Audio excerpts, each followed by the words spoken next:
안녕하세요. 속풀이 짬뽕 알뜰 세트입니다. 1954년 대통령 중임 제한 폐지 헌법 개정을 할 때 정족수 203명의 3분의 2 이상의 찬성을 받아야만 개헌을 할 수 있었는데요. 135표가 나왔습니다.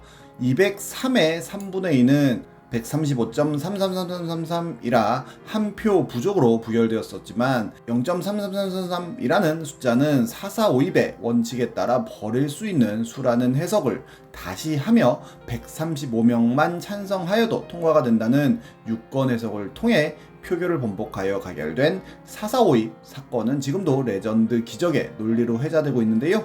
이번엔 이런 기적의 논리들을 모아봤습니다. 그럼 한번 볼까요? 첫 번째는 매드맥스식 국가 운영 방안들입니다. 2020년 올라온 서울 집값 논쟁은 근본부터 잘못됐죠 라는 글은 큰 화제를 일으켰었는데요. 한강이 보이는 집 가격은 미친 듯이 오르고 아파트를 지을 공간이 없고 강남과 강북 편차가 심각한 모든 문제의 원인이 뭡니까? 라고 묻더니 한강을 메워야 라고 답을 합니다. 어떤 분은 전국토를 원전으로 개발하면 선진국이 된다는 의견을 내기도 했는데 강원도부터 전라도, 경상도까지 전부 원전으로 개발하고 전 국민을 원전 공무원으로 채용하면 남는 전기를 주변국에 팔아먹을 수 있고 실업률은 제로가 되며 국가 전체가 하나의 핵덩어리가 되기 때문에 터지면 같이 죽는다는 생각에 주변국 누구도 공격을 못할 것이라는 논리였습니다. 그렇게 본토는 전부 원전으로 개발하고 제주도를 섬 통째로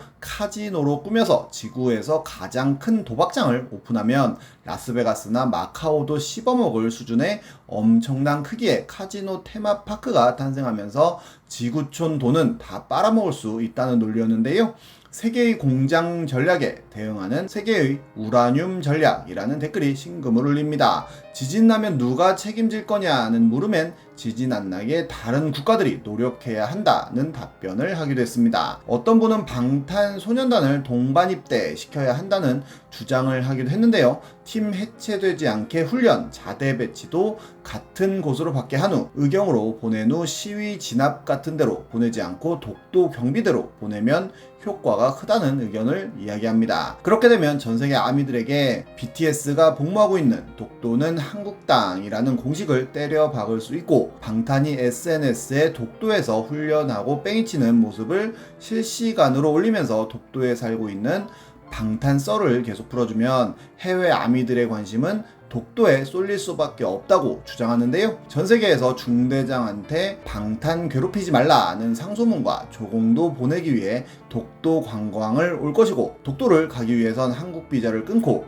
한국 정부 허가를 받고 가야 하니 대한민국의 독도 영유권이 더욱더 공고해질 것이며 울릉도 관광 사업도 함께 발전할 것이라고 합니다. 게다가 전역 후에 방탄은 문화 승리의 선봉자란 칭호와 군필 까방권까지 받는 윈윈 전략이라는 주장이었습니다. 어떤 분은 전 국민을 유튜버로 만들면 된다는 주장을 하기도 했는데요. 각자 유튜버가 되어 정부가 지시한 하루 할당량으로 다른 사람들 영상 몇천 개 봐주고 광고 보고 구독해주면 품앗이처럼 최소 월 500씩은 가져가지 않겠냐는 논리였습니다. 그러면 실업률 제로의 미국 달러를 겁나게 벌어오기에 미국 경제까지 휘청거리게 할 수도 있다는 주장이었습니다.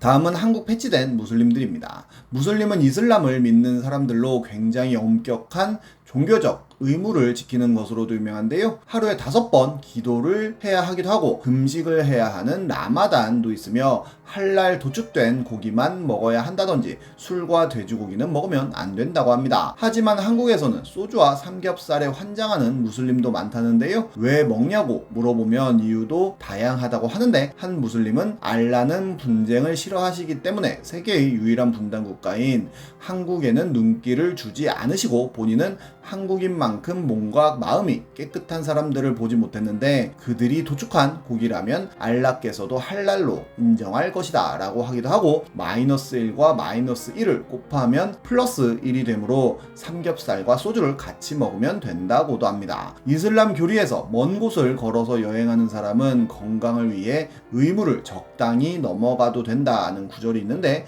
그걸 맘대로 확대 해석해서 한국에서 사는 걸 그렇게 해당하는 걸로 해석하여 합리화하는 무슬림이 있다고도 하고, 한 실험실에 웃긴 무슬림이 들어왔다는 분도 있었는데 처음에 실험실 왔을 땐 돼지고기는 못 먹는다고 하여 그렇구나 했지만 몇 달 지나니 남자들끼리 롤하고 술 마시러 가니까 삼겹살에서 쇠주 한 잔 땡기자고 했다고 합니다. 너 돼지고기 먹으면 안 된다며 하니까 그건 인도네시아고 여긴 한국이라 괜찮다고 했다는데, 쌈에 이것저것 다 넣어 먹고 김치도 잘 먹고 생마늘도 쌈장에 찍어 먹는다고 합니다.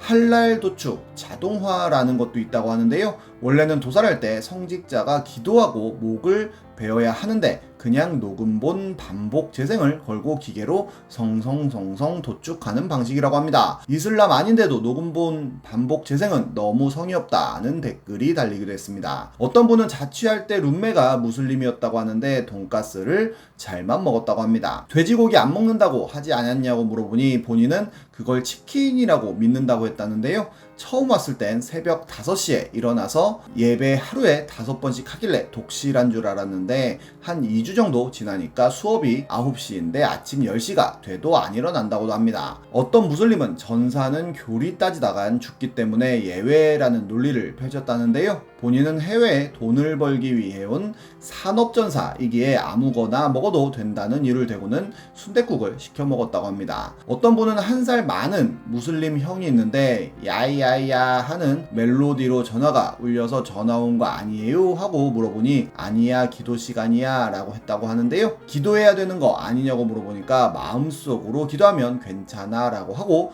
돼지고기도 잘 먹었다고 합니다. 그리고 자기가 한 살 많으니까 반말 쓴다고 했는데 정작 본인은 외국인이라면서 모두에게 반말을 쓴다고 하는데요. 성질 더러운 공장장한테만 존댓말을 쓴다고도 하네요. 다음은 중고나라 기적의 논리들입니다. 예전 영상에서 224,800원짜리 콘서트 티켓을 깎아서 20만원에 샀다가 막상 태풍 때문에 취소가 되니 20만원이 아니라 224,800원 전부를 환불해 달라는 분을 소개시켜 드리기도 했었는데요. 그 외에도 중고나라는 신박한 논리들이 참 많이 나오는 나라이기도 합니다.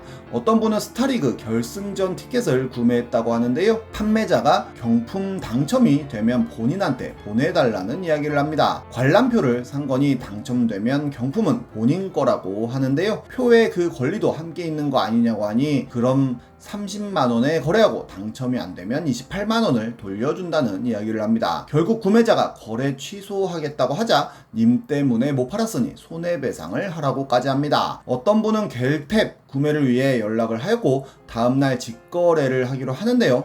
판매자의 퇴근 시간에 맞춰서 가겠다고 하였고 판매자가 퇴근 시간이 8시에서 9시 사이이니 그때쯤 오면 된다고 하여 8시 30분쯤 농협 앞에서 보기로 약속을 합니다. 판매자는 출발 전에 메시지를 한 통 달라고 하는데요. 다음날 구매자는 7시 12분에 지금 출발하려고 한다며 1시간 정도 걸릴 것 같다고 했지만 답이 없었고 9시가 다 되어 어디 계신가요? 라고 물어보니 판매자는 오후 4시쯤 옆 동네 사는 사람이 와서 구매해 갔다는 이야기를 합니다. 아까 카톡 했을 때 근무 중인지라 정신이 없어서 답을 못했다고도 하는데요. 1시간 넘게 걸려서 왔는데 그걸 이제 이야기하면 어떡하냐며 시간과 교통비는 누가 보상해 주냐고 하니 판매자는 아까 카톡을 줬을 때 아무 이야기를 안 했는데 구체적인 시간도 타협하지 않고 무턱대고 출발한 구매자의 잘못이라고 합니다. 어제 분명히 오늘 8시 30분에 간다고 했을 때 예라고 한 게 구체적인 시간을 타협한 게 아니냐며 메시지 기다렸다가